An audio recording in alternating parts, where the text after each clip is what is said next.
All right. Welcome, everybody. My name is Dennis Horrigan. I am a partner at Connecticut Wealth Management. I have with me again Kevin Leahy, founder, CEO of Connecticut Wealth Management. And we are pleased and honored today to have a guest, Bill Ryan, who is a founder and a partner with Ryan and Ryan, which is an employment law firm. That's really their specialty, is helping employers deal with issues with employees. So, Bill, thanks for joining us today. I really appreciate it. I know how ridiculously busy you have been, and to take a little bit of time for us and for our clients and our business owner friends, really appreciate it. What in the world has been keeping you so crazy busy these days? So when the pandemic started, the Families First Coronavirus Act came out, and initially we were just flooded with calls regarding how to implement that act and basically how to follow the act.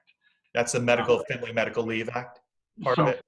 Yeah, the Family and Medical Leave part of it, which now applies to any size employer, versus federally, it was employers with 50 or more employees. In the state of Connecticut, it was employers with 75 or more employees.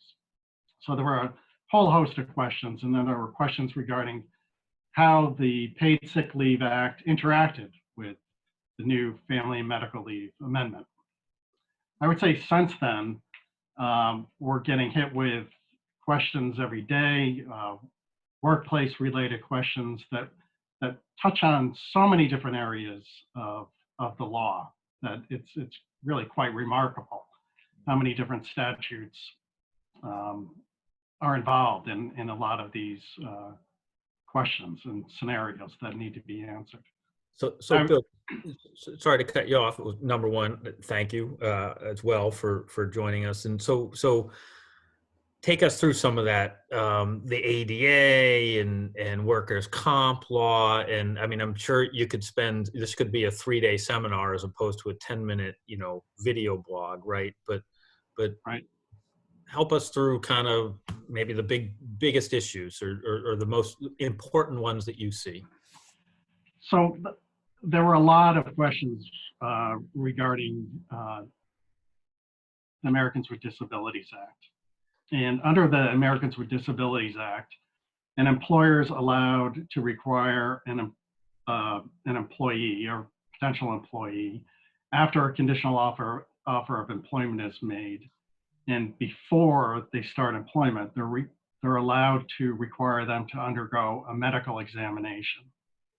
So the questions that arose after this pandemic started were, I had many questions from clients who wanted to take the temperature of every employee that entered a workplace or a plant, a factory.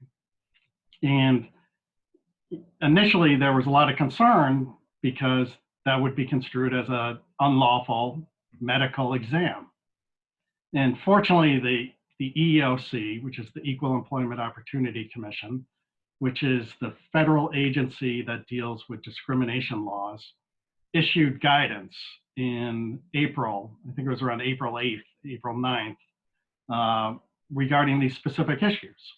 And, fortunately they came out and they made it clear that employers could take the body temperature of an employee as long as they were consistent and they weren't just hand-picking employees, because it related to a potential direct threat to everyone else who was in the workplace.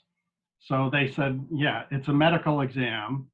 Normally it would be unlawful, but given the situation we're in, we're going to deem it to be lawful and justified. So that was really one of the first questions. And then there were a lot of questions regarding what kind of questions can you ask an employee when he or she calls in sick? Usually you can't get into what symptoms they're facing, right? You can get into medically related inquiries. Yeah. But the EEOC said, no, given this situation, you can ask now specific questions regarding specifically COVID-19 symptoms, such as, do you have fevers? Do you have chills? Do you have a cough, a dry cough, shortness of breath? So that again, you can assess whether or not that employee should be coming to work. So they clarified that, which was good. Other situations that have occurred where is when employees have shown up to work. For example, I had a client had an employee show up to work a week ago. She came into work and told her coworkers that she was just with her husband at the doctor's office, and her husband was being tested for COVID-19. And the employees were not happy. So they went to their supervisors, who they eventually went to the CEO of the organization and said, we want her removed. The supervisor went to this woman and said, you have to go home. And fortunately, the EEOC came out and said, yes, you can require someone to leave work under those circumstances, which leads to other questions. So you require someone to leave. Do they get paid? You know, how do you treat that person, right? And this is where an issue arose with the Paid Sick Leave Act. So if I'm the employer and I tell one of my employees, you have to go home, the question is, under the Paid Sick Leave Act, does that count? Do they get paid up to the 2 weeks of pay under this new law? There were many lawyers who thought at first that they would, but if you read the law as written, it says that you have to pay up to the 80 hours when an employee is told to self-quarantine by a healthcare provider. Well, in the situation I just described, the person wasn't told by a healthcare provider, because I'm not a healthcare provider, to leave the workplace. So that's not something that I would get reimbursed for. So, you know, issues like that arose. And then if you have an employment contract in place, you have to look at what the employment contract says regarding benefits that the specific employee has. If you're in a collective bargaining relationship, my firm represents a lot of companies and towns and cities that are unionized. So you have to look at the terms set forth in the collective bargaining agreement to determine whether or not that person's going to get paid. I've heard, sorry, Kevin, I've heard, we all hear a lot of these terms that are thrown around these days, whether it's laid off and furloughed. Does it matter as it relates to all of these issues? And what's the difference? So some people use them interchangeably, but there is a difference. So a furlough is when you're sending someone home for a specific duration of time. So the intent is to send them home and then call them back at some point. Whereas a layoff implies that there is going to be a definitive separation of employment. So with a definitive separation of employment, if someone's laid off, that triggers other issues. For example, if someone is laid off permanently, under Connecticut law, you have to pay out accrued vacation time, if that's your policy. If it's not your policy, you don't have to pay it out, but there are other things that are triggered by that. In a furlough situation, what many employers are doing is they're furloughing the employees, and while they're on furlough, they're trying to maintain their health insurance, right? Which raises another question. One, how long is the furlough? Yeah. And depending upon how long the furlough is, the employer has to look at their group health insurance policy to look at the definition of who's eligible, right? Because if you're inactive for a certain period of time, you might not be covered by the plan. You could end up going to the hospital. You could end up having a surgery that costs a lot of money. And the insurance company could end up sending the employer the bill. Yeah, because don't a lot of those benefits require you to be working full time, which is 1,200 or so hours a year? Is that kind of what happens if someone gets furloughed? They can't hit the hours number? Yeah, so the number of hours, usually that's in the context of like a defined contribution plan. under health insurance plans, a lot of the definitions are you have to work a certain number of hours on average over a certain period of time. Okay. So Bill, to add complexity to all of this, there's the Family First Coronavirus Act. There's the Emergency Paid Sick Leave Act. As an employer, I guess you're one, we're an employer, and for all those out there, our millions and millions of followers. Both of them. Both our 2 followers. What should they be? What should people be doing? What should they be thinking about? And really, truly, what should they be doing? So the first thing under those acts is you have to make sure you're tracking the time appropriately. If you're tracking the time so that later on it can be determined that whatever you're paying falls under one of those acts, because eventually you're going to put in for credit on payroll taxes. So you're going to have to prove that. You know, the other thing that has come up with those 2 acts is they're intertwined in one area, and the area is if someone has a child whose school is closed or whose healthcare provider is no longer available because of the COVID-19 pandemic, they can, under the Paid Sick Leave Act, get up to the 80 hours of paid time off. And that paid time off is above and beyond whatever the employer already provides its employees. So, and an employer can't say, well, I've given you 2 weeks vacation, and you have to use that first. So you use the paid sick leave first. Under the Family and Medical Leave Amendment, it talks about the first 10 days being unpaid, which created a lot of confusion, right? Because it can be unpaid, an employee can use his or her accrued time, but if the paid sick leave applies, right, then they're going to use the up to 80 hours for the first 10 days. And employers would ask me, well, of course, it's always going to apply. And it may not. So Kevin, if I was employed by you when I went to you and I said, you know what, today here's a doctor's note. My doctor recommends that I be self-quarantined, and I'm entitled to the paid sick leave law, the up to 80 hours, okay? I'm out for the next 2 weeks.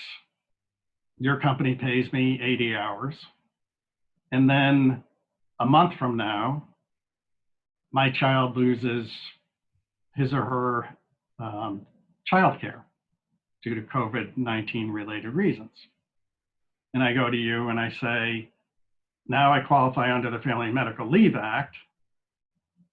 Now the first 10 days, what do I do with those 10 days? I've already burned the time I'm entitled to under the Paid Sick Leave Act. So I can choose to take those first 10 days unpaid, or I can choose, and you can't make me, I can choose in my discretion to use my accrued paid leave under your policies.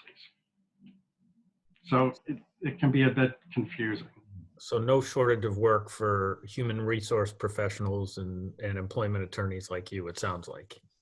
No, and everyone, all this is relatively new, and Right. these laws, a lot of these laws are new.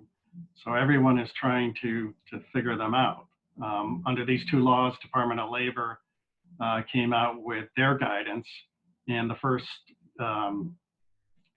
set of guidance that they issued really didn't clarify much. And then I think it was about a week went by, and they issued pretty thorough guidance where there were, I think it was about 40 to 50 questions that they listed, and then they provided answers to those questions, which helped clarify many of the issues.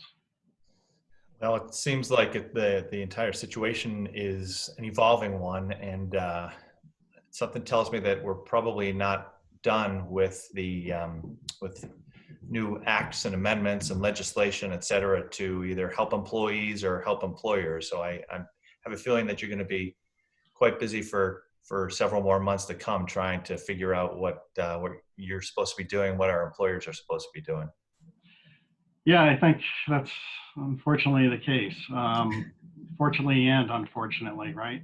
Yeah. I mean, as you probably saw today, the $328 billion is gone for the PPP. There are so many employers out there who haven't received a penny yet. I know my firm applied for it. We don't know if we got our application in soon enough to receive some of that money or not. But that's going to be a problem.